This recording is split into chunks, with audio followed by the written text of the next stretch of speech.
warahmatullahi wabarakatuh. Berikut ini adalah sebuah karya yang berjudul Mecca Map 600 Masehi yang mengkondisikan peta Makkah 3 dimensi yang secara geografis terperinci pada era Rasulullah Shallallahu Alaihi Wasallam. Dibuat oleh seorang penulis yang juga menjabat sebagai letnan kolonel berasal dari Kuwait. Ialah Abdul Aziz Imad Al-Atiq, penulis muslim yang meneliti sejarah dan berbagai ilmu dari perspektif Islam. Sumber-sumber utama peta ini beliau mengambil dari banyak referensi. Salah satunya dari para cendekiawan Islam awal yang tinggal di Mekah yang menulis terperinci tentang lokasi mereka, termasuk buku-buku sejarah Mekah, penggabungan peta modern dan beberapa peta lama dari Museum Darul Nadwa, dan tentunya juga turun langsung ke lokasi-lokasi target. Karena prosesnya yang begitu rumit, tak heran jika beliau perlu waktu selama hampir 10 tahun untuk menyelesaikannya. Untuk melihat karya-karya beliau, silahkan berkunjung ke binimat.com.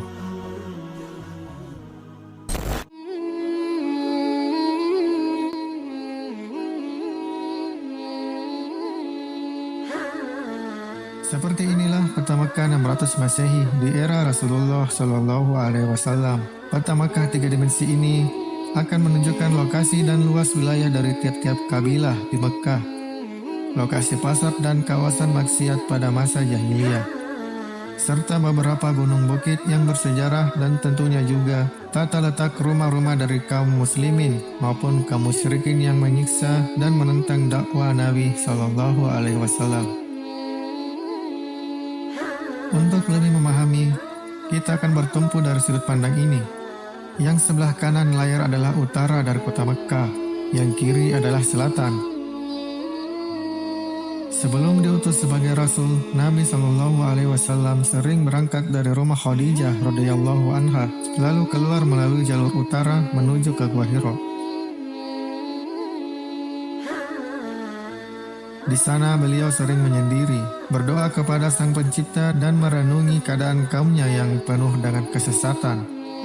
Dan tepat di malam hari pada bulan Ramadan, Allah Subhanahu wa Ta'ala mengutus malaikat Jibril alaihissalam menyampaikan wahyu yang juga sekaligus menjadi peresmian beliau diutus sebagai nabi dan rasul terakhir.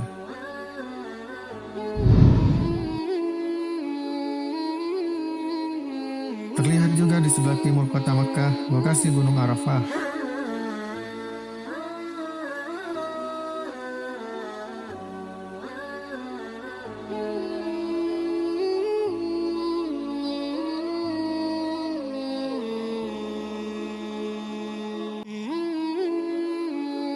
Nah, terlihat di sini adalah wilayah dari kabilah Bani Adi, di mana tempat Umar bin Khattab radhiyallahu anhu berasal. Awalnya Bani Adi ini berwilayah di antara Bukit Sofa dan Ka'bah, akan tetapi karena terjadi beberapa bentrokan dengan kabilah lain, akhirnya mereka bersekutu dengan Bani Syam lalu pindah ke wilayah ini dan terbagi menjadi 2 wilayah. Lalu di sebelahnya ada wilayah dari kabilah Bani Taim, yaitu tempat Abu Bakar radhiyallahu anhu berasal. Kemudian tidak jauh dari situ ada wilayah dari kabilah Bani Mahzum, di mana Khalid bin Walid, orang yang mendapat julukan pedang Allah, berasal. Dan yang ini adalah wilayah Bani Hashim, di mana tempat Rasulullah Shallallahu Alaihi Wasallam berasal. Lalu ini wilayah kabilah Bani Amir, dan ini adalah letak wilayah kabilah Bani Syam. Bani Syam ini mempunyai cabang yaitu Bani Umayyah, di mana tempat Utsman bin Affan radhiyallahu anhu berasal. Kita mulai di bagian selatan Mekah.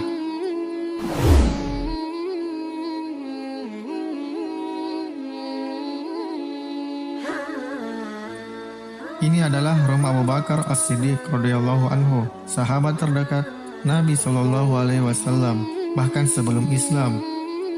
Di sebelah baratnya, di dasar gunung adalah rumah Al-Khattab. Di rumah inilah Umar bin Khattab radhiyallahu anhu dilahirkan dan dibesarkan. Lalu kita ke Ka'bah.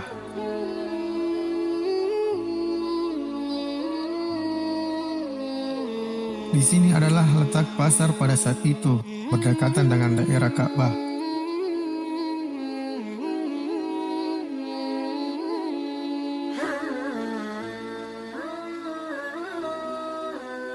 Penutup Ka'bah yang disebut kiswa pada saat itu adalah berbagai kain berkualitas tinggi dengan corak warna yang berbeda-beda dan menutupi dinding Ka'bah.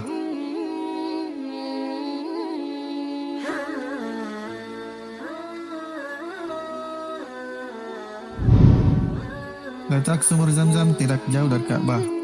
Tepat di sebelahnya dibangun 2 wadah untuk menampung air. Yang terdekat dengan Ka'bah digunakan untuk kebutuhan minum, dan yang terjauh dari Ka'bah di sebelah sumur digunakan untuk kebutuhan mencuci.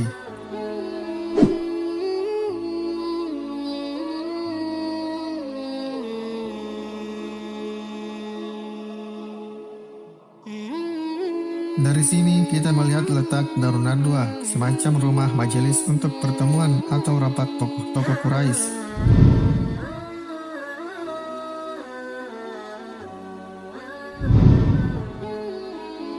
Lalu ini adalah rumah Ummu Hani radhiyallahu anha yang merupakan sepupu Nabi Shallallahu alaihi wasallam dan juga kakak Ali bin Abi Thalib radhiyallahu anhu. Di rumah ini pula Nabi Muhammad Shallallahu alaihi wasallam melakukan perjalanan Isra Mi'raj. Lalu ini rumah Abdullah bin Jad'an, seorang yang sangat dermawan dan juga paman dari Abu Bakar radhiyallahu anhu. Namun ia wafat sebelum Rasulullah Shallallahu alaihi wasallam diutus. Kemudian ini rumah Uqbah bin Abi Mu'aid, salah satu yang keras memusuhi Nabi Shallallahu alaihi wasallam. Menyeberang ke sebelahnya ini rumah Abi Al-A'as dan istrinya Zainab radhiyallahu anha, putri Nabi Muhammad Shallallahu alaihi wasallam. Lalu di seberangnya ini adalah rumah dari penentang papan atas dakwah Nabi Shallallahu alaihi wasallam, yaitu Abu Jahal.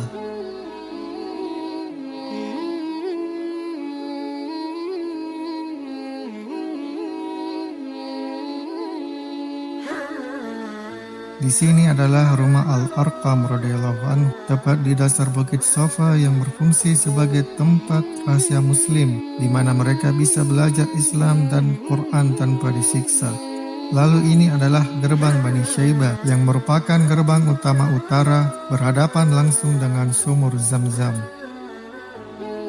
Beranjak ke utara, kita melihat lembah Bani Hashim. Ini adalah rumah Al-Abbas radhiyallahu anhu yang terletak di jalan antara Bukit Safa dan Marwah. Beliau adalah sahabat sekaligus paman termuda Nabi Shallallahu alaihi wasallam. Beda usianya hanya beberapa tahun lebih tua dari Nabi. Lalu ini adalah rumah dari Waraqah bin Naufal, sepupu dari Khadijah radhiyallahu anha. Dan kemudian disinilah lokasi rumah Ummul Mukminin Khadijah radhiyallahu anha, istri Nabi Muhammad sallallahu alaihi wasallam.